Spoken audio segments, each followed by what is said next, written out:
তোমাদের মধ্যে যারা আল্লাহ তাআলা ও তার রাসূলের আনুগত্য করবে, এর সাথে সে নেক কাজও করবে, আমি তাকে দুবার তার কাজের পুরস্কার দান করব। আমি পরকালে তার জন্য সম্মানজনক রিজিক প্রস্তুত করে রেখেছি। হে নবী পত্নীরা, তোমরা অন্য নারীদের মতো সাধারণ নারী নও।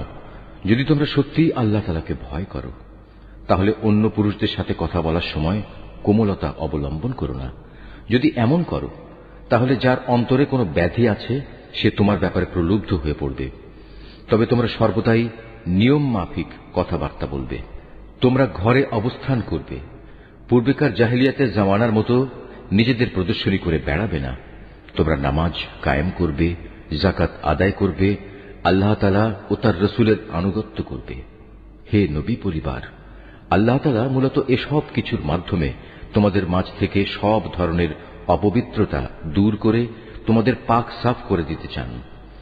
তোমাদের ঘরে আল্লাহ তাআলার কিতাবের আয়াত ও তার জ্ঞান তত্ত্বের যেসব কথা তেলাওয়াত করা হয় তা স্মরণ রেখো। নিঃসন্দেহে আল্লাহ তাআলা সূক্ষ্মদর্শী এবং তিনি সম্মুখ অবগত। মুসলমান পুরুষ, মুসলমান নারী, মোমেন পুরুষ, মোমেন নারী, ফরমাবরদার পুরুষ, ফরমাবরদার নারী, সত্যবাদী পুরুষ, সত্যবাদী নারী, ধৈর্যশীল পুরুষ, ধৈর্যশীল নারী, বিনীত পুরুষ, বিনীত নারী, দানশীল পুরুষ, দানশীল নারী, রোজাদার পুরুষ, রোজাদার নারী, যৌন অঙ্গসমূহের হেফাজতকারী পুরুষ, এ অঙ্গসমূহের হেফাজতকারী নারী, সর্বোপরি আল্লাহ তাআলাকে অধিক পরিমাণে স্মরণকারী পুরুষ, স্মরণকারী নারী। নিঃসন্দেহে এদের জন্য আল্লাহ তাআলা ক্ষমা ও মহাপুরস্কার ঠিক করে রেখেছেন। যখন আল্লাহ তাআলা ও তার রাসূল কোনো ব্যাপারে কোনো সিদ্ধান্ত ঘোষণা করেন, তখন কোনো মোমেন পুরুষ ও কোনো মোমেন নারীর এ অধিকার নেই যে তারা সে ব্যাপারে নিজেদের কোন রকম এখতিয়ার খাটাবে। মূলত যে কেউই আল্লাহ তাআলা ও তার রাসূলের নাফরমানি করবে, সে নিঃসন্দেহে সুস্পষ্ট গুমরাহিতে নিমজ্জিত হয়ে যাবে। হে নবী, তুমি স্মরণ করো যখন তুমি সে ব্যক্তিকে লক্ষ্য করে বলেছিলে, যার উপর আল্লাহ তাআলা বিরাট অনুগ্রহ করেছেন এবং তুমিও নিজের পুত্র বানিয়ে যার উপর অনুগ্রহ করেছ, তুমি তাকে বলেছিলে, তুমি তোমার স্ত্রীকে বিয়ের বন্ধনে রেখে দাও এবং আল্লাহ তাআলাকে ভয় করো। কিন্তু এ পর্যায়ে তোমার মনের ভেতরে যে কথা তুমি লুকিয়ে রেখেছিলে, আল্লাহ তাআলা পরে তা প্রকাশ করে দিলেন। আসলে তোমার পালক পুত্রের তালাক প্রাপ্ত স্ত্রীকে বিয়ে করার ব্যাপারে তুমি মানুষদের কথা কি ভয় করছিলে, অথচ তুমি জানো আল্লাহ তাআলাই হচ্ছেন ভয় পাওয়ার বেশি হকদার। অতঃপর একসময় যখন জায়েদ তার স্ত্রীর কাছ থেকে নিজের প্রয়োজন শেষ করে তাকে তালাক দিয়ে দিল, তখন আমি তোমার সাথে তার বিয়ে সম্পন্ন করে দিলাম, যাতে করে ভবিষ্যতে মোমেনদের উপর তাদের পালক পুত্রদের স্ত্রীদের বিয়ের মাঝে আর কোনো সংকীর্ণতা অবশিষ্ট না থাকে। বিশেষ করে তারা যখন তাদের স্ত্রীদের কাছ থেকে নিজেদের প্রয়োজন শেষ করে তালাক দিয়ে দেয়। আর সর্বশেষে আল্লাহ তাআলার আদেশই কার্যকর হতে হবে। আল্লাহ তাআলা নবীর জন্য যে ফয়সালা করে দিয়েছেন সে ব্যাপারে নবীর উপর কোনো বিধি নিষেধ নেই। আগের নবীদের ক্ষেত্রেও এ ছিল আল্লাহ তাআলার বিধান, আর আল্লাহ তাআলার বিধান তো আগে থেকে নির্ধারিত হয়ে আছে। যারা মানুষদের কাছে আল্লাহ তাআলার বাণী পৌঁছে দিত, তারা আল্লাহ তাআলাকে ভয় করত, তারা আল্লাহ তাআলা ছাড়া আর কাউকেই ভয় করত না, কেননা মানুষের হিসাব নেয়ার ব্যাপারে আল্লাহ তাআলাই যথেষ্ট। হে মানুষ, তোমরা জেনে রেখো, মুহাম্মদ তোমাদের কোন পুরুষের পিতা নয়, বরং সে তো হচ্ছে আল্লাহ তাআলার রাসূল এবং নবীদের সিল মোহর। আল্লাহ তাআলা সর্ববিষয়ে অবগত রয়েছেন। হে মানুষ, তোমরা যারা ঈমান এনেছ, তোমরা আল্লাহ তাআলাকে বেশি বেশি স্মরণ করো। সকাল সন্ধ্যায় তোমরা তাঁর পবিত্রতা ঘোষণা করো। তিনি মহান আল্লাহ তাআলা, যিনি তোমাদের উপর অনুগ্রহ বর্ষণ করেন। তাঁর ফেরেশতারাও তোমাদের জন্য আল্লাহ তাআলার ক্ষমা চেয়ে তোমাদের উপর অনুগ্রহ করেন, যাতে করে আল্লাহ তোমাদের অন্ধকার থেকে ইসলামের আলোর দিকে বের করে আনতে পারেন। বস্তুত আল্লাহ তাআলা হচ্ছেন মুমিনদের জন্য পরম দয়ালু। যেদিন তারা আল্লাহ তাআলার সাথে সাক্ষাৎ করবে, সেদিন মহান আল্লাহর দরবারে তাদের সালাম দ্বারা অভিবাদন করা হবে। তিনি তাদের জন্য এক সম্মানজনক বিনিময় নির্দিষ্ট করে রেখেছেন। হে নবী, আমি তোমাকে হিদায়াতের সাক্ষী করে পাঠিয়েছি, তোমাকে বানিয়েছি জান্নাতের সুসংবাদদাতা ও জাহান্নামের সতর্ককারী। আল্লাহ তাআলার অনুমতিক্রমে তুমি হচ্ছ আল্লাহর দিকে আহ্বানকারী ও হিদায়াতের সুস্পষ্ট প্রদীপ। অতএব তুমি মুমিনদের সুসংবাদ দাও যে তাদের জন্য আল্লাহ তাআলার পক্ষ থেকে এক মহা অনুগ্রহ রয়েছে। কখনো কাফের ও মুনাফিকদের কথা শুনো না। তাদের যাবতীয় নির্যাতন উপেক্ষা করে চলো। আল্লাহ তাআলার উপর ভরসা করো, কেননা কর্ম বিধায়ক হিসেবে আল্লাহ তাআলাই তোমার জন্য যথেষ্ট। হে মোমেনরা, যখন তোমরা মোমেন রমণীদের বিয়ে করো অতঃপর কোন রকম স্পর্শ করার আগেই তাদের তালাক দাও, তাহলে এমতাবস্থায় তাদের উপর কোন ইদ্দত বাধ্যতামূলক নয় যে তোমরা তা গুনতে শুরু করবে। তবু তোমরা তাদের কিছু দিয়ে দেবে এবং সৌজন্যের সাথেই তাদের বিদায় করে দেবে। হে নবী, আমি তোমার জন্য সেসব স্ত্রীদের হালাল করেছি যাদের তুমি যথার্থ মোহর আদায় করে দিয়েছ। সেসব মহিলাও তোমার জন্য আমি হালাল করেছি যারা তোমার অধিকারভুক্ত, যাদের আল্লাহ তাআলা তোমাকে দান করেছেন। তোমার চাচাতো বোন, ফুফাতো বোন, মামাতো বোন, খালাতো বোন যারা তোমার সাথে হিজরত করেছে। তাছাড়া রয়েছে সেই মোমেন নারী যে কোনো কিছু ছাড়াই নিজেকে নবীর জন্য নিবেদন করবে এবং নবী চাইলে তাকে বিয়ে করবে। এ বিশেষ অনুমতি শুধু তোমার জন্য, অন্য মোমেনদের জন্য নয়। সাধারণ মোমেনদের স্ত্রী ও অধিকারভুক্ত দাসীদের ব্যাপারে আমি তাদের উপর যে বিধি বিধান নির্ধারণ করেছি তা অবশ্য আমি ভালো করেই জানি। তোমার ব্যাপারে এ সুবিধা আমি এজন্যই দিয়েছি যেন তোমার উপর কোনো ধরনের সংকীর্ণতা না থাকে। আল্লাহ তাআলা ক্ষমাশীল ও পরম দয়ালু। তোমার জন্য আরেকটি অতিরিক্ত সুবিধা এই যে তুমি ইচ্ছে করলে তাদের মধ্যে থেকে কাউকে নিজের কাছ থেকে দূরে রাখতে পারো, আবার যাকে ইচ্ছা তাকে নিজের কাছেও রাখতে পারো। যাকে তুমি দূরে রেখেছ তাকে যদি পুনরায় তুমি নিজের কাছে রাখতে চাও তাতেও তোমার কোনো গুনাহ নেই। এই বিশেষ সুযোগ তোমাকে এজন্যই দেয়া হয়েছে যেন এতে করে ওদের চক্ষু শীতল থাকে, তারা অযথা দুঃখ না পায় এবং তুমি ওদের যা দেবে তাতেই যেন ওরা সবাই সন্তুষ্ট থাকতে পারে। তোমাদের মনে যা কিছু আছে আল্লাহ তাআলা তা ভালো করেই জানেন। আল্লাহ তাআলা সর্বজ্ঞ ও পরম সহনশীল। হে নবী, এর বাইরে তোমার জন্য বৈধ নয় যে তুমি তোমার বর্তমান স্ত্রীদের বদলে অন্য নারীদের স্ত্রী রূপে নেবে, যদিও সেসব নারীর সৌন্দর্য তোমাকে আকৃষ্ট করে। অবশ্য তোমার অধিকারভুক্ত দাসেরা এ বিধি নিষেধের ব্যতিক্রম। স্মরণ রাখবে, আল্লাহ তাআলা সব কিছুর উপর তীক্ষ্ণ দৃষ্টি রাখেন। হে মানুষ, তোমরা যারা ঈমান এনেছ, তোমরা নবীর ঘরে প্রবেশ করো না। অবশ্য যখন তোমাদের খাওয়ার জন্য আসার অনুমতি দেয়া হয় তাহলে সে অবস্থায় এমন সময় পর্যন্ত অপেক্ষা করে প্রবেশ করো যাতে তোমাদের খাওয়ার জন্য অপেক্ষা করতে না হয়। কিন্তু কখনো যদি তোমাদের ডাকা হয় তাহলে সময় মতোই প্রবেশ করো। অতঃপর যখন খাবার গ্রহণ শেষ করে ফেলবে তখন সাথে সাথে সেখান থেকে চলে যেও এবং সেখানে কোনো অর্থহীন কথাবার্তায় নিমগ্ন হয়েও না। তোমাদের এই বিষয়টি নবীকে কষ্ট দেয়। সে তোমাদের এই কথা বলতে লজ্জাবোধ করে, কিন্তু আল্লাহ তাআলা সত্য বলতে মোটেই লজ্জাবোধ করেন না। হ্যাঁ, তোমাদের যদি নবী পত্নীদের কাছ থেকে কিছু চাইতে হয় তাহলে পর্দার আড়াল থেকে চেয়ে নিও। এটা তোমাদের ও তাদের অন্তরকে পাক সাফ রাখার জন্য অধিকতর উপযোগী। তোমাদের কারো জন্যই এটা বৈধ নয় যে তোমরা আল্লাহর রসুলকে কষ্ট দিবে, না এটা তোমাদের জন্য বৈধ যে তোমরা তার পরে কখনো তার স্ত্রীদের বিয়ে করবে। এটা আল্লাহ তাআলার কাছে এক বড় অপরাধের ব্যাপার। তোমরা কোনো জিনিস প্রকাশ করো কিংবা তা গোপন করো, আল্লাহ তাআলা তা সবই জানেন, কেননা তিনি সর্বজ্ঞ। যারা নবী পত্নী তাদের উপর তাদের পিতা, ছেলে, ভাইদের ছেলে, বোনদের ছেলে সব সময়ে আসা যাওয়া করা মহিলা এবং নিজেদের অধিকারভুক্ত দাসীদের সামনে আসা ও তাদের কাছ থেকে পর্দা না করার ব্যাপারে কোনো অপরাধ নেই। হে নবী পত্নীরা, তোমরা আল্লাহ তাআলাকে ভয় করো। অবশ্যই আল্লাহ তাআলা সব কিছু প্রত্যক্ষ করেন। নিঃসন্দেহে আল্লাহ তাআলা ও তার ফেরেশতারা নবীর উপর দরুদ পাঠান। অতএব হে ঈমানদার ব্যক্তিরা, তোমরাও নবীর উপর দরুদ পাঠাতে থাকো এবং তাকে উত্তম অভিবাদন পেশ করো। যারা আল্লাহ তাআলা ও তার রসুলকে কষ্ট দেয় তাদের উপর দুনিয়া আখিরাত উভয় জায়গায় আল্লাহ তাআলা অভিশাপ বর্ষণ করেন। কিয়ামতের দিন তিনি তাদের জন্য অপমানজনক আযাব ঠিক করে রেখেছেন। যারা মোমেন পুরুষ ও মোমেন নারীদের কষ্ট দেয় তেমন ধরনের কিছু দোষ তারা না করা সত্ত্বেও যারা এমনটি করে তারা তো মূলত মিথ্যা ও স্পষ্ট অপবাদের বোঝাই বহন করে চলে। হে নবী, তুমি তোমার স্ত্রী, মেয়ে ও সাধারণ মোমেন নারীদের বলো তারা যেন তাদের চাদর থেকে কিয়দংশ নিজেদের মুখমণ্ডলের উপর টেনে দেয়। এতে করে তাদের চেনা অনেকটা সহজ হবে যে তারা সম্মানিত মহিলা এবং তাদের অযথা উত্ত্যক্ত করা হবে না। তারপরেও যদি কোনো ভুল ত্রুটি হয়ে যায় তাহলে জেনে রেখো আল্লাহ তাআলা ক্ষমাশীল ও পরম দয়ালু। মুনাফিক দল, তাদের সাথে যাদের অন্তরে কুফরির ব্যাধি রয়েছে, ও যারা নগরে বন্দরে তোমার বিরুদ্ধে গুজব রটনা করে বেড়ায়, তারা যদি তাদের নোংরা কার্যকলাপ থেকে বিরত না হয়, তাহলে হে নবী, আমি নিশ্চয়ই তোমাকে তাদের উপর প্রবল করে বসিয়ে দেব।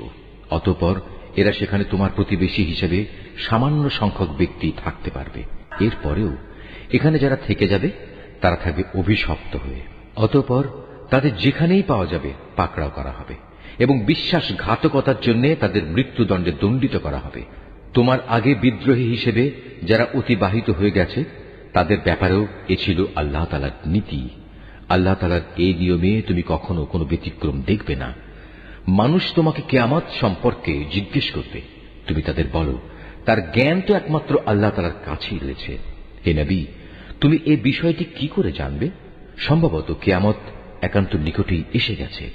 তবে কিয়ামত যখনই আসুক, আল্লাহ তাআলা কাফেরদের উপর আগেই অভিশাপ দিয়েছেন এবং তাদের শাস্তির জন্য প্রজ্বলিত আগুনের শিখাও প্রস্তুত করে রেখেছেন।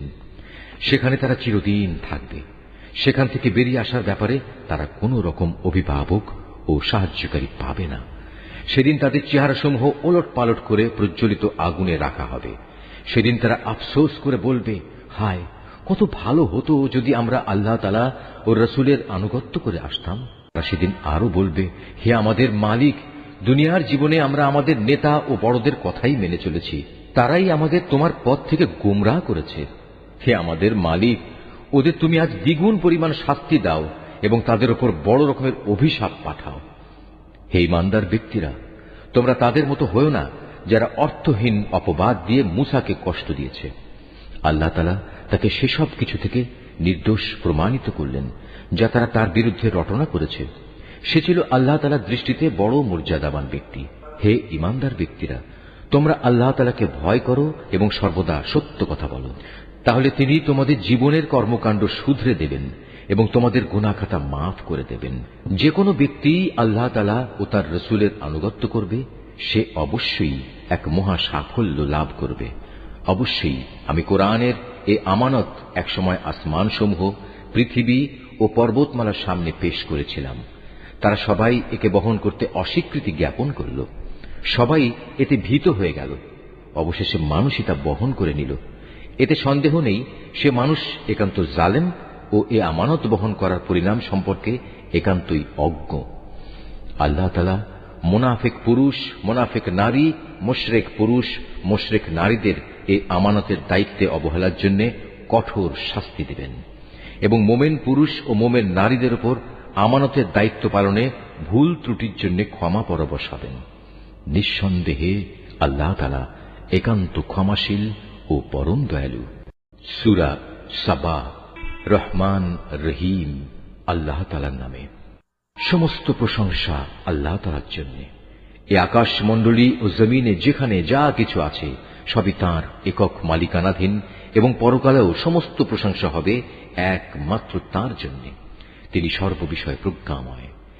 তিনি জানেন যা কিছু জমিনের ভেতরে প্রবেশ করে, আবার যা কিছু তা থেকে উদ্গত হয়, যা কিছু আসমান থেকে বর্ষিত হয় এবং যা কিছু তাতে উত্থিত হয়।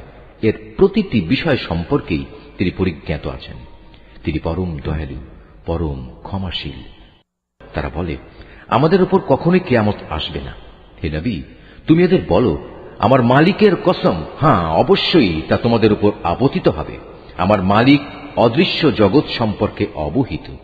এই আকাশমণ্ডলী ও জমিনের অণু পরমাণু তার চাইতেও ক্ষুদ্র কিংবা বড়, এর কোনো কিছুই তার জ্ঞান সীমার অগোচরে নয়। তবে তা সুস্পষ্ট গ্রন্থে লিপিবদ্ধ রয়েছে, যেন এর ভিত্তিতে তিনি তাদের পুরস্কার দিতে পারেন যারা ঈমান এনেছে এবং নেক কাজ করেছে। বস্তুত তারাই হচ্ছে সেই সৌভাগ্যবান মানুষ যাদের জন্য আল্লাহ তাআলার প্রশস্ত ক্ষমা ও সম্মানজনক জীবিকা রয়েছে, যারা এ জমিনে প্রাধান্য পাবার জন্য আমার আয়াতকে ব্যর্থ করে দেওয়ার চেষ্টা করে। তাদের জন্য পরকালে ভয়ঙ্কর মর্মন্তুদ শাস্তি রয়েছে। হে নবী, যাদের জ্ঞান দেয়া হয়েছে তারা জানে তোমার মালিকের পক্ষ থেকে নাজিল হওয়া এ কিতাব একান্ত সত্য। এটি তাদের পরাক্রমশালী প্রশংসিত আল্লাহ তাআলার দিকেই পথ নির্দেশ করে। যারা আল্লাহ তাআলাকে অস্বীকার করে তারা বলে, হে আমাদের সাথীরা, আমরা কি তোমাদের এমন এক ব্যক্তির সন্ধান দেব যে তোমাদের কাছে বলবে, তোমরা মৃত্যুর পর যখন ছিন্ন বিচ্ছিন্ন হয়ে যাবে তখন পুনরায় তোমরা নতুন সৃষ্টিরূপে উত্থিত হবে? আমরা জানি না এই ব্যক্তি কি আল্লাহ তাআলার উপর মিথ্যা অপবাদ দিচ্ছে, না তাকে কোনো উন্মাদনা পেয়ে বসেছে, না আসল ব্যাপার হচ্ছে যারা আখিরাতের উপর ঈমান আনে না তারাই সেখানকার আযাব ও দুনিয়ার ঘোর গোমরাহিতে নিমজ্জিত আছে? তারা কি তাদের সামনে পেছনে যে আকাশ ও পৃথিবী রয়েছে তার দিকে তাকিয়ে এদের স্রষ্টাকে খুঁজে দেখে না? আমি চাইলে ভূমিকে তাদের সহ ধসিয়ে দিতে পারি, কিংবা পারি তাদের উপর কোনো আকাশখণ্ডের পতন ঘটাতে। তাতে অবশ্যই এমন প্রতিটি বান্দার জন্য কিছু নিদর্শন রয়েছে যারা আল্লাহ তাআলার অভিমুখী। আমি নবী দাউদকে আমার কাছ থেকে অনেকগুলো অনুগ্রহ দান করেছিলাম। এমনকি আমি পাহাড়কেও এই বলে আদেশ দিয়েছিলাম, হে পর্বতমালা, তোমরা তাসবিহ পড়ার সময় তার সাথে একাত্মতা ঘোষণা করো। একই আদেশ আমি পাখি কুলকেও দিয়েছিলাম। আমি তার জন্য লোহাকে নরম করে দিয়েছিলাম। তাকে আমি বলেছিলাম, সেই বিগলিত লোহা দ্বারা তুমি পূর্ণ মাপের বর্ম তৈরি করো এবং সেগুলোর কড়াসমূহ যথাযথভাবে সংযুক্ত করো। কিন্তু এই শিল্পগত কলা কৌশলের পাশাপাশি তোমরা তোমাদের নেক কাজও অব্যাহত রাখো। তোমরা যা কিছুই করো না কেন আমি তা সব কিছুই পর্যবেক্ষণ করি। এমনিভাবে আমি সুলাইমানের জন্য বাতাসকে তার অনুগত বানিয়ে দিয়েছিলাম। তার প্রাতকালীন ভ্রমণ ছিল 1 মাসের পথ, আবার সান্ধ্যকালীন ভ্রমণও ছিল 1 মাসের পথ। আমি তার জন্য গলিত তামার একটি ঝর্ণা প্রবাহিত করেছিলাম। তার মালিকের অনুমতিক্রমে জিনদের কিছু সংখ্যক কর্মী তার সামনে থেকে তার জন্য কাজ করত। আমি বলেছিলাম, তাদের মধ্যে থেকে কেউ যদি আমার ও আমার নবীর আদেশ অমান্য করে তাহলে তাকে আমি জ্বলন্ত আগুনের শাস্তি আস্বাদন করাব। সুলাইমান যা কিছু চাইত তারা জিনরা তার জন্য তাই করে দিত। যেমন সুরম্য প্রাসাদ, নানা ধরনের ছবি, বড় বড় পুকুরের ন্যায় থালা ও চুলার উপর স্থাপন করার জন্তু জানোয়ার সহ সবার আতিথেয়তার উপযোগী বৃহৎ আকারের ডেক। আমি বলেছি, হে দাউদ পরিবারের লোকেরা, তোমরা আমার শকর স্বরূপ নেক কাজ করো। আসলে আমার বান্দাদের মাঝে খুব অল্প সংখ্যক মানুষই তাদের মালিকের শকর আদায় করে। যখন আমি তার উপর মৃত্যুর আদেশ জারি করলাম তখন তাদের জিন কর্মী বাহিনীর কেউই বাইরের মানুষদের তার মৃত্যুর খবর কেউই দেখায়নি। দেখিয়েছে কেবল একটি ক্ষুদ্র মাটির পোকা, যা তখনও তার লাঠিটি খেয়ে যাচ্ছিল। সুলাইমানের লাঠি পোকায় খাওয়ায় যখন সে মাটিতে পড়ে গেল তখন মাত্র জিনেরা বুঝতে পারল সুলাইমান আগেই মারা গেছে। তারা যদি তখন গায়েবের বিষয় জানত তাহলে তাদের এতকাল লাঞ্ছনাদায়ক শাস্তিতে থাকতে হতো না। সাবা নগরের অধিবাসীদের জন্য তাদের স্বীয় বাসভূমিতে আল্লাহর একটি কুদরতের নিদর্শন মজুদ ছিল। 2 সারি উদ্যান, একটি ডান দিকে আর একটি বাঁ দিকে। আমি তাদের বলেছিলাম, এ থেকে পাওয়া তোমাদের মালিকের দেয়া রিজিক খাও এবং এজন্য তোমরা তাঁর শুকর আদায় করো। কত সুন্দর নগরী এটা, কত ক্ষমাশীল এ নগরীর মালিক আল্লাহ তাআলা। কিন্তু পরে ওরা আমার আদেশ অমান্য করল। ফলে আমি তাদের উপর এক বাঁধ ভাঙা বন্যা প্রবাহিত করে দিলাম। তাদের সে সুফলা উদ্যান দুটো এমন দুটো উদ্যান দ্বারা বদলে দিলাম যাতে থেকে গেল বিস্বাদ ফল, ঝাউ গাছ এবং কিছু কুল বৃক্ষ। এভাবে আমি তাদের শাস্তি দিয়েছিলাম, কেননা তারা আমার নেয়ামত অস্বীকার করেছে। আর আমি অকৃতজ্ঞ বান্দা ছাড়া কাউকেই শাস্তি দেই না। আমি তাদের সাবা নগরীর অধিবাসীদের সাথে সেসব জনপদের উপরও বরকত দান করেছিলাম। উভয়ের মাঝে আরো কিছু দৃশ্যমান জনবসতি আমি স্থাপন করেছিলাম এবং তাতে আমি সফরের মঞ্জিলও নির্ধারণ করে দিয়েছিলাম। তাদের আমি বলেছিলাম, তোমরা সেখানে এবার দিনে কিংবা রাতে নিরাপদে ভ্রমণ করো। তারা বলল, হে আমাদের মালিক, আমাদের সফরের মঞ্জিল সমূহ তুমি দূরে দূরে স্থাপন করো। তারা নিজেদের উপর জুলুম করল। ফলে আমিও তাদের শাস্তি দিয়ে মানুষদের জন্য একটি কাহিনীর বিষয় পরিণত করে দিলাম। ওদের আমি ছিন্ন বিচ্ছিন্ন করে তছ নছ করে দিলাম। এতে প্রত্যেকটি ধৈর্যশীল কৃতজ্ঞ বান্দার জন্যই শিক্ষণীয় নিদর্শন রয়েছে। ইবলিস তাদের মোমেনদের ব্যাপারে নিজের ধারণা সত্য পেয়েছে, কেননা তারা তাঁরই আনুগত্য করেছে, অবশ্য ইমানদারদের একটি দল ছাড়া। অথচ তাদের উপর শয়তানের তো কোন রকম আধিপত্য ছিল না। আসলে ঘটনাটি ছিল, আমি জানতে চেয়েছিলাম তোমাদের মাঝে কে আখিরাতের উপর ঈমান আনে আর কে সে ব্যাপারে সন্দিহান। তোমার মালিক তো সব কিছুর উপরই নিগাহবান। হে নবী, তুমি বলো, তোমরা যাদের আল্লাহর বদলে শরীক মনে করো তাদের ডাকো। তারা আসমান সমূহ ও জমিনের এক অনুপরিমাণ কিছুর মালিক নয়। এ দুটো বানানোর ব্যাপারেও তাদের কোনো অংশ নেই, না তার কোনো সাহায্যকারী রয়েছে। কিয়ামতের দিন তার সামনে কারো সুপারিশ কাজে আসবে না, অবশ্য তিনি যাকে অনুমতি দেবেন সেই ব্যক্তি বাদে। এমনকি যখন তাদের অন্তর থেকে ভয় দূরীভূত করে দেয়া হবে, তখন ফেরেশতারা একে অপরকে বলবে, এ কি ব্যাপার, আল্লাহ তাআলা তোমাদের কিসের আদেশ দিলেন? সে বলবে, হ্যাঁ, তোমাদের মালিক আল্লাহ তাআলা সত্য বিষয়ের আদেশ দিয়েছেন, তিনি সমুচ্চ, তিনি মহান। হে নবী, তুমি জিজ্ঞেস করো, তোমরাই বলো, কে আছে তোমাদের আসমান সমূহ ও জমিন থেকে রিজিক সরবরাহ করে? তুমি বলো, আল্লাহ তাআলা। এখানে আমরা কিংবা তোমরা, হয় আমরা উভয় হেদায়েতের উপর আছি, না হয় উভয় সুস্পষ্ট গুমরাহির মধ্যে আছি। তুমি এদের আরো বলো, আমরা যে অপরাধ করেছি সে সম্পর্কে তোমাদের কিছুই জিজ্ঞেস করা হবে না, আবার তোমরা যা করে বেড়াচ্ছ সে ব্যাপারেও আমাদের কোনো জবাবদিহি করতে হবে না। এদের আরো বলো, কিয়ামতের দিন আমাদের মালিক আমাদের ও তোমাদের সবাইকে এক জায়গায় জড়ো করবেন, অতঃপর তিনি আমাদের মধ্যে হেদায়েত ও গুমরাহির যথার্থ ফয়সালা করে দেবেন, কেননা তিনিই হচ্ছেন শ্রেষ্ঠ বিচারক, প্রবল প্রজ্ঞাময়। হে নবী, তুমি আরো বলো, তোমরা আমাকে সেসব কিছু দেখাও যাদের তোমরা আল্লাহ তাআলার সাথে শরীক বানিয়ে তার সাথে মিলিয়ে রেখেছ। জেনে রেখো, তার কোনো শরীক নেই, তিনি পরাক্রমশালী, তিনি কুশলী। হে নবী, আমি তোমাকে সমগ্র মানব জাতির জন্য জান্নাতের সুসংবাদদাতা ও জাহান্নামের সতর্ককারী রূপে পাঠিয়েছি, কিন্তু অধিকাংশ মানুষই তা জানে না। তারা বলে, হে মুসলমানরা, যদি তোমরা সত্যবাদী হও তাহলে বলো, তোমাদের এ ওয়াদা কবে বাস্তবায়িত হবে? হে নবী, তুমি এদের বলো, তোমাদের জন্য যে দিনের ওয়াদা করা হয়েছে তোমরা তার থেকে এক মুহূর্ত যেমনি পিছিয়ে থাকতে পারবে না, তেমনি তোমরা এক মুহূর্ত এগিয়েও আসতে পারবে না। কাফেররা বলে, আমরা কোনোদিনই এ কোরআনের উপর ঈমান আনব না এবং আগের কিতাবগুলোর উপরও ঈমান আনব না। হে নবী, সেই ভয়াবহ দৃশ্য যদি তুমি দেখতে পেতে, যখন জালেমদের তাদের মালিকের সামনে দাঁড় করানো হবে, তখন তারা একজন আরেকজনের উপর কথা চাপাতে থাকবে। যাদের পদানত করে রাখা হয়েছিল তারা এ প্রাধান্য বিস্তারকারীদের বলবে, যদি তোমরা সেদিন না থাকতে তাহলে অবশ্যই আমরা মোমেন থাকতাম। এ কথার জবাবে এ অহংকারী লোকেরা যাদের দাবিয়ে রাখা হয়েছিল তাদের বলবে, আমরা কি তোমাদের হেদায়েতের পথে না চলার জন্য বাধ্য করেছিলাম? বিশেষ করে যখন হেদায়েত তোমাদের কাছে পৌঁছে গিয়েছিল, আসলে তোমরা নিজেরাই ছিলে নাফরমান। যাদের পদানত করে রাখা হয়েছিল, এবার তারা অহংকারী নেতাদের বলবে, জবরদস্তি না হলেও তোমাদের রাত দিনের চক্রান্ত নাফরমানি করতে আমাদের বাধ্য করেছিল।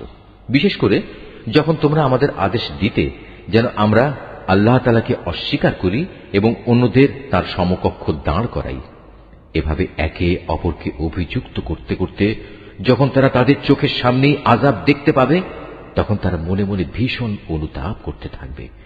সেদিন যারা অস্বীকার করেছে আমি তাদের গলদেশে শেকল পরিয়ে দেব। তুমিই বলো, স্বীয়কৃত কর্মের জন্য এদের এর চাইতে ভালো কোনো বিনিময়কে দেওয়া যেত? কখনো এমন হয়নি। আমি কোন জনপদে জাহান্নামে সতর্ককারী রূপে কোন নবী পাঠিয়েছি, অথচ তাদের বিত্তশালী লোকেরা একথা বলেনি, তোমাদের যে পয়গাম দিয়ে পাঠানো হয়েছে আমরা তা অস্বীকার করি। তারা আরো বলেছে, আমরা এ দুনিয়ায় ধনে জনে তোমাদের চাইতে সমৃদ্ধশালী এবং পরকালে আমাদের কখনই আযাব দেয়া হবে না। হে নবী, তুমি বলো, আমার মালিক যাকে ইচ্ছা করেন তার রিজিক প্রশস্ত করে দেন, যাকে ইচ্ছা সংকুচিত করে দেন, কিন্তু অধিকাংশ মানুষই এটা বোঝে না। হে মানুষ, তোমাদের ধন সম্পদ, তোমাদের সন্তান সন্ততি এমন কোনো বিষয় নয় যে এগুলো তোমাদের আমার নৈকট্য লাভ করতে সহায়ক হবে। তবে যে ব্যক্তি ঈমান এনেছে এবং সে অনুযায়ী নেক কাজ করেছে, সে এ নৈকট্য লাভ করতে পারবে। এ ধরনের লোকদের জন্যই কিয়ামতে দ্বিগুণ পুরস্কারের ব্যবস্থা রয়েছে। তারা জান্নাতের সুরম্য বালাখানায় নিরাপদে অবস্থান করবে, কেননা তারা নেক আমল করেছে। যারা আমার আয়াতকে নানা কৌশলে ব্যর্থ করে দিতে চেয়েছে তারা হামেশাই আযাবে পড়ে থাকবে। হে নবী, তুমি বলো, আমার মালিক তার বান্দাদের মাঝে যার প্রতি ইচ্ছা করেন তার রিজিক বাড়িয়ে দেন, আবার যার প্রতি ইচ্ছা তার জন্য তা সংকুচিত করে দেন।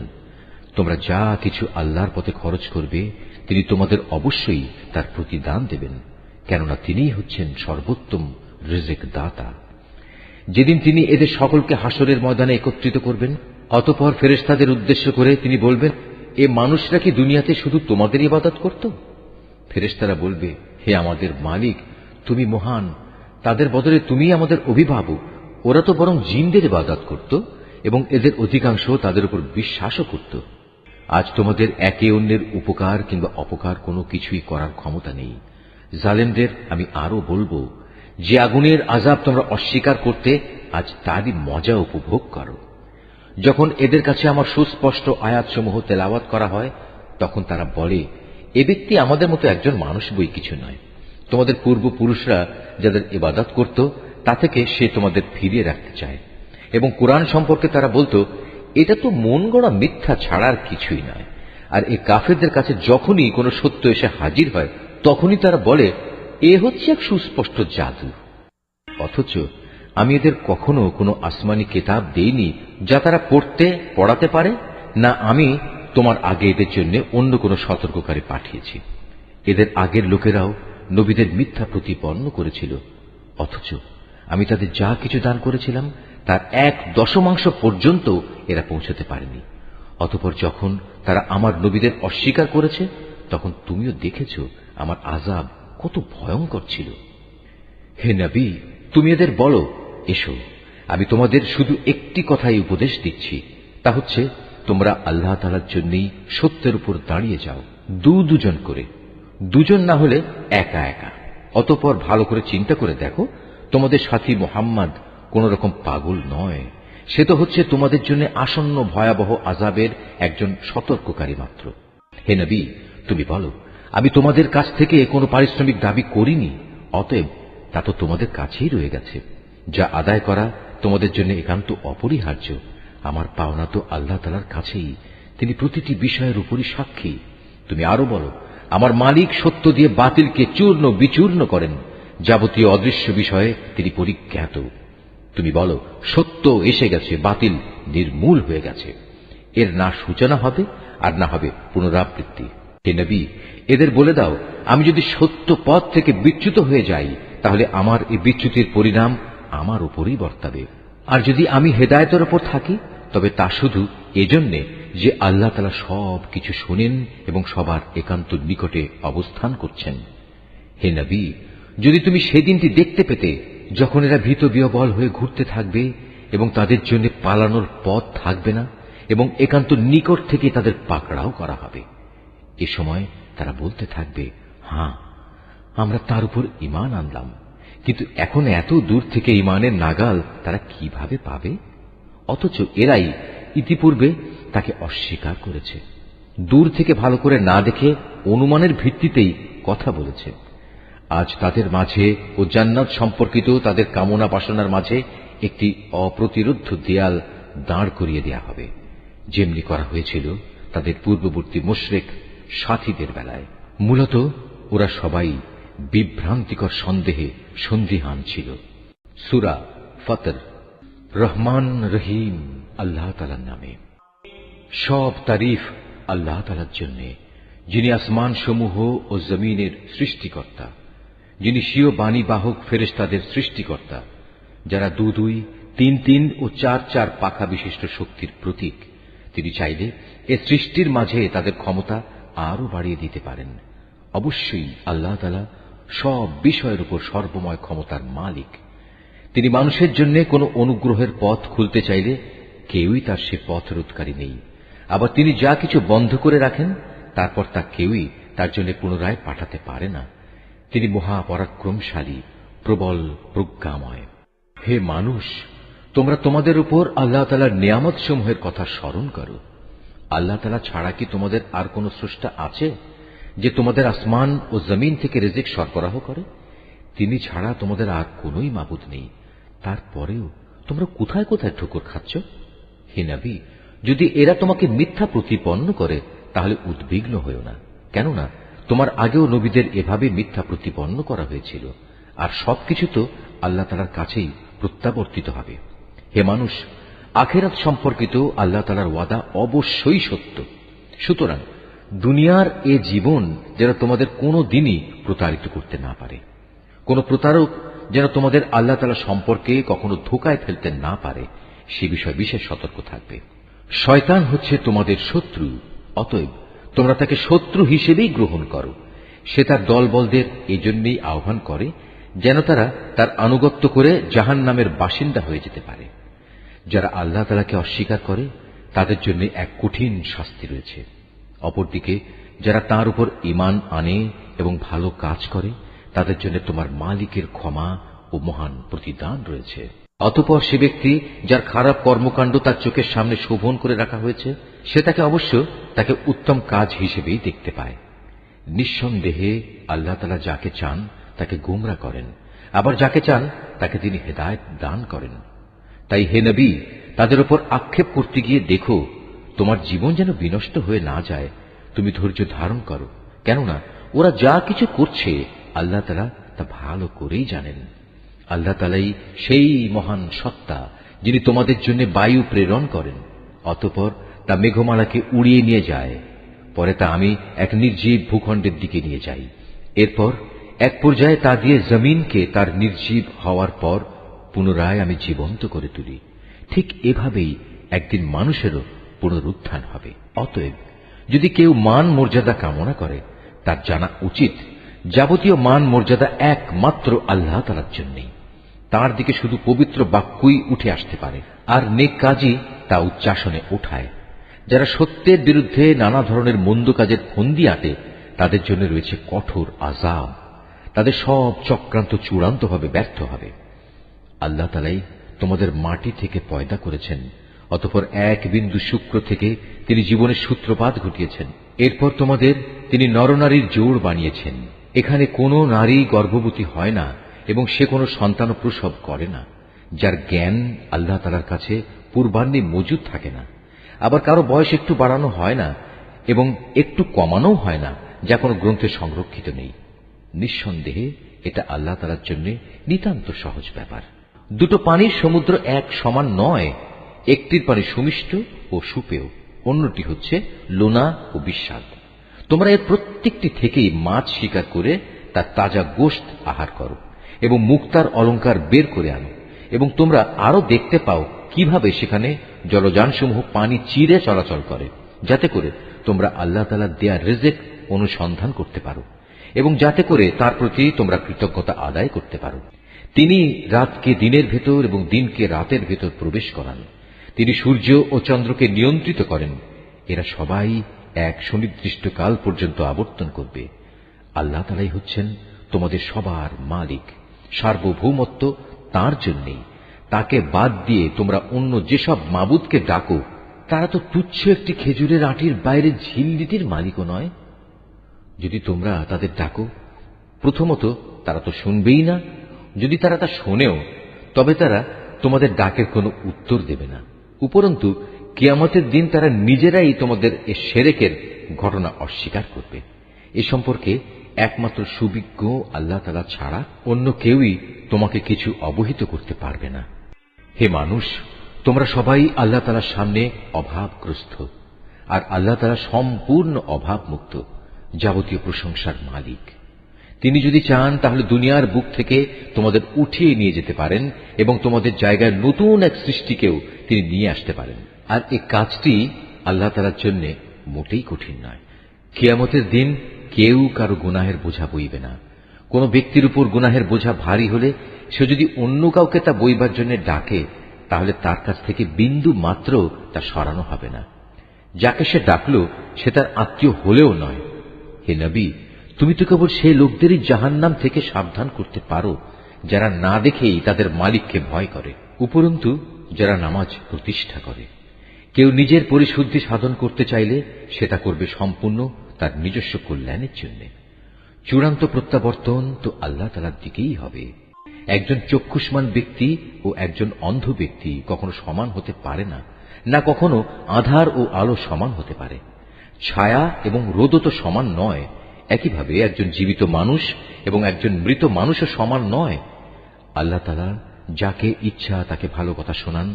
তুমি কখনো এমন মানুষদের কিছু শোনাতে পারবে না যারা কবরের অধিবাসী হওয়ার মতো ভান করে। আসলে তুমি তো জাহান্নামের একজন সতর্ককারী বই, আর কিছুই নাও। অবশ্যই আমি তোমাকে সত্য দিন সহ একজন সুসংবাদদাতা ও জাহান্নামের সতর্ককারী রূপেই পাঠিয়েছি। কখনো কোনো উম্মত এমন ছিল না যার জন্য কোনো না কোনো একজন সতর্ককারী অতিবাহিত হয়নি। এরা যদি তোমাকে মিথ্যা সাব্যস্ত করে, তবে এর জন্য তুমি উৎকণ্ঠিত হও না। এদের আগের লোকেরাও নবীদের মিথ্যা প্রতিপন্ন করেছিল। যদিও তাদের নবীরা তাদের কাছে নবুয়তের দীপ্তিমান গ্রন্থ নিয়ে এসেছিল। অতঃপর যারা নবীদের অস্বীকার করেছে আমি তাদের কঠোরভাবে পাকড়াও করেছি। কত ভয়ঙ্কর ছিল আমার আযাব। হে মানুষ, তুমি কি এ বিষয়টি কখনো চিন্তা করো না? আল্লাহ তাআলা কিভাবে আসমান থেকে পানি বর্ষণ করেন, অতঃপর এ পানি দ্বারা আমি জমিনের বুকে রং বেরঙের ফলমূল উদ্গত করি। এখানে পাহাড় সমূহও রয়েছে নানা রঙের, কোনটা সাদা আবার কোনটা লাল। এর রঙও আবার বিচিত্র রকমের, কোনটা সাদাও নয় লালও নয়, বরং নিকষ কালো। একইভাবে মানুষ, জমিনের উপর বিচরণশীল জীবজন্তু এবং পশুসমূহও রয়েছে নানা রঙের। আল্লাহ তাআলাকে তার বান্দাদের মাঝে সেসব লোকেরাই বেশি ভয় করে যারা এ সৃষ্টি নৈপুণ্য সম্পর্কে ভালো করে জানে।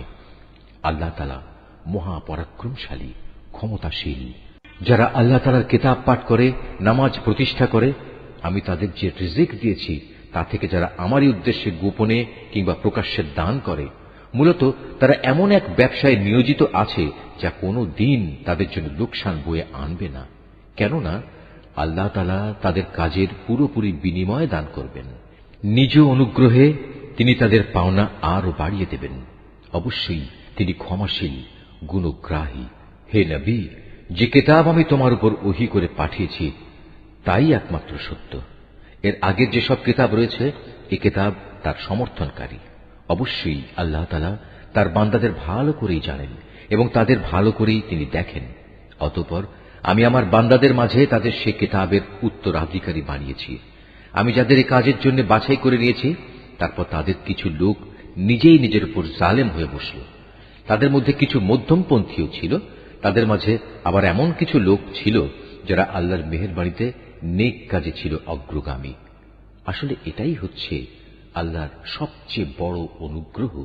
সেদিন তারা এক চিরস্থায়ী জান্নাতে প্রবেশ করবে, যেখানে তাদের সোনায় বাঁধানো ও মুক্তা খচিত কাঁকন পরানো হবে।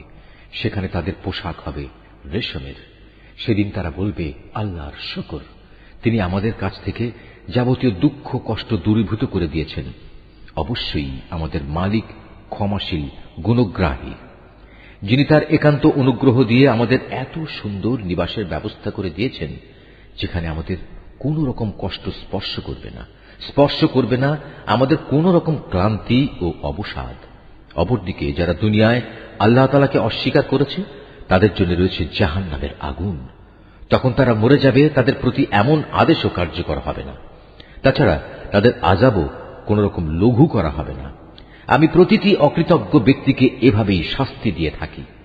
আযাবের কষ্টে তারা সেখানে আর্তনাদ করে বলবে, হে আমাদের মালিক, তুমি আজ আমাদের এই আযাব থেকে বের করে দাও। আমরা ভালো কাজ করব, আগে যা কিছু করতাম তা আর করব না। আল্লাহ তাআলা বলবেন, আমি কি তোমাদের দুনিয়ায় এক দীর্ঘ জীবন দান করিনি? সাবধান হতে চাইলে কেউ কি সাবধান হতে পারত না? তাছাড়া তোমাদের কাছে তো সতর্ককারী নবীও এসেছিল। সুতরাং এখন তোমরা আযাবের মজা উপভোগ করো। মূলত জালেমদের সেখানে কোনই সাহায্যকারী নেই। নিঃসন্দেহে আল্লাহ তাআলা আসমানসমূহ ও জমিনের যাবতীয় দেখা অদেখা বিষয় সম্পর্কে সম্যক অবগত রয়েছেন। এমনকি মানুষের মনের ভেতরে যা কিছু লুকিয়ে আছে সে সম্পর্কেও তিনি ভালো করে জানেন। তিনি এ জমিনে তোমাদের তার প্রতিনিধি বানিয়েছেন। এখন যে কোনো ব্যক্তি কুফরি করবে, তার কুফরি ও কুফরির ফলাফল তার নিজের উপরই পড়বে। কাফেরদের জন্য এ কুফরি কেবল তাদের প্রতি তাদের মালিকের ক্রোধই বৃদ্ধি করে। তদুপরি কাফেরদের এ কুফরি তাদের নিজেদের বিনাশ ছাড়া আর কিছুই বৃদ্ধি করে না। হে নবী, তুমি এদের বলো, তোমরা সেসব শরীরদের কথা ভেবে দেখেছ কি যাদের তোমরা আল্লাহর বদলে ডাকো?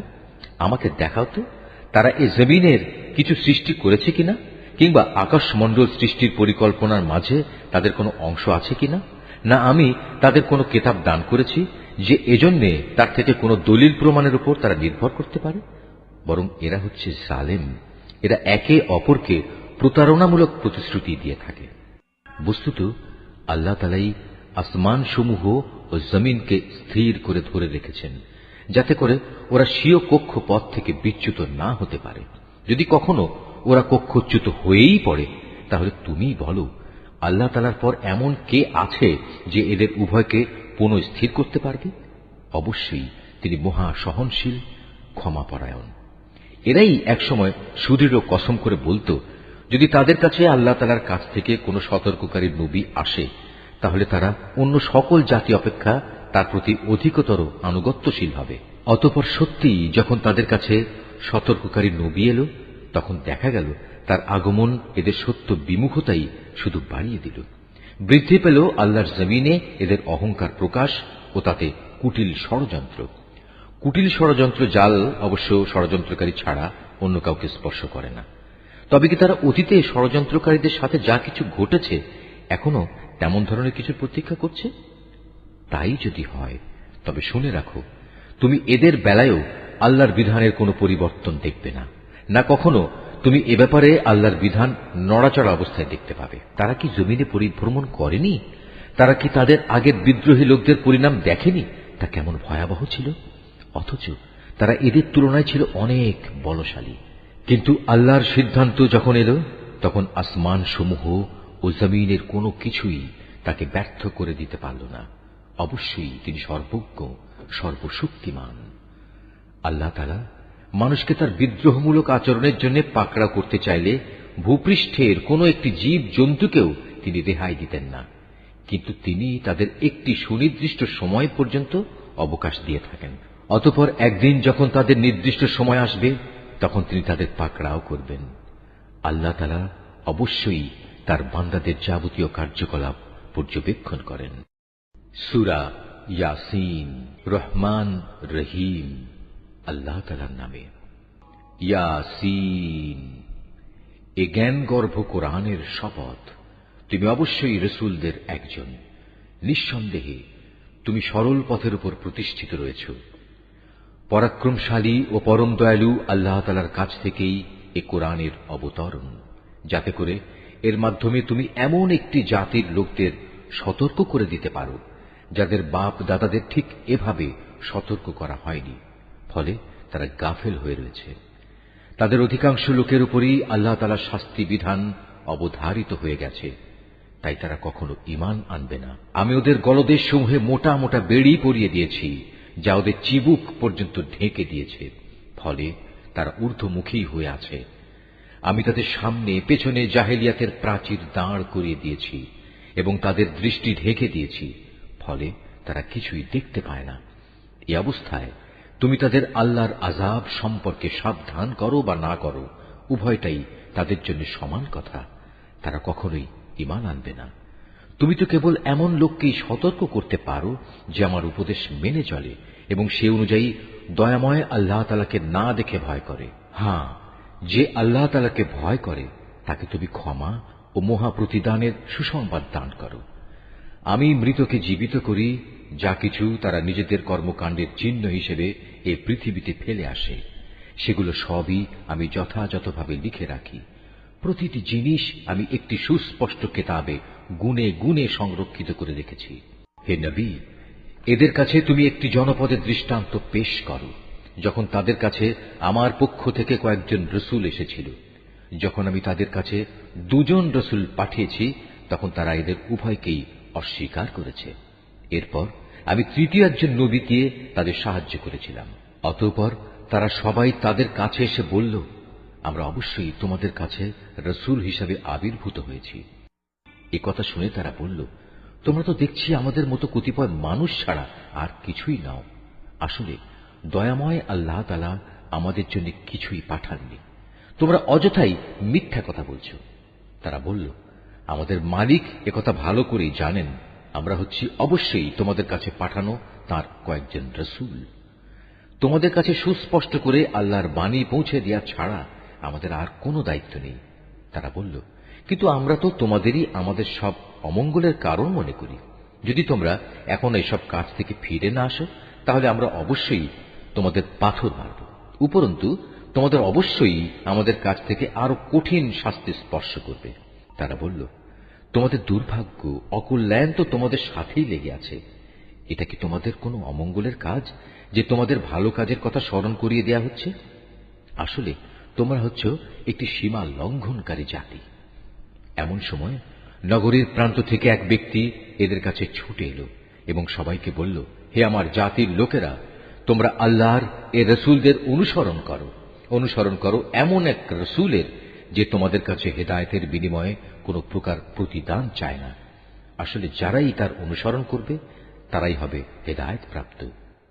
আমার জন্য এমন কি অজুহাত থাকতে পারে যে যিনি স্বয়ং আমাকে পয়দা করেছেন এবং যার দিকে তোমাদের সবাইকে একদিন ফিরে যেতে হবে, আমি তার ইবাদত করব না? আমি কি তাকে বাদ দিয়ে অন্য কোনো মাবুদ গ্রহণ করতে যাব? অথচ দয়াময় আল্লাহ তাআলা যদি আমার কোনো ক্ষতি করতে চান, তাহলে ওদের কোনো সুপারিশই তো আমার কোনো কাজে আসবে না, না তারা কেউ আমাকে ক্ষতি থেকে উদ্ধার করতে পারবে। এ সত্ত্বেও যদি আমি এমন কিছু করি, তাহলে আমি সুস্পষ্ট গুমরাহিতে নিমজ্জিত হয়ে যাব। আমি তো এই গুমরাহির বদলে তোমাদের মালিকের উপরই ঈমান এনেছি। অতএব তোমরা আমার কথা শোনো। এ ব্যক্তিটির আল্লাহর পথে নিহত হওয়ার পর তাকে বলা হলো, যাও তুমি গিয়ে এবার জান্নাতে প্রবেশ করো। সেখানে গিয়ে জান্নাতের নিয়ামত দেখে সে বলল, আফসোস, যদি আমার জাতি এ কথাটা জানতে পারত। আমার মালিক আমাকে মাফ করে দিয়েছেন এবং আমাকে তিনি সম্মানিত মানুষদের দলে শামিল করে নিয়েছেন।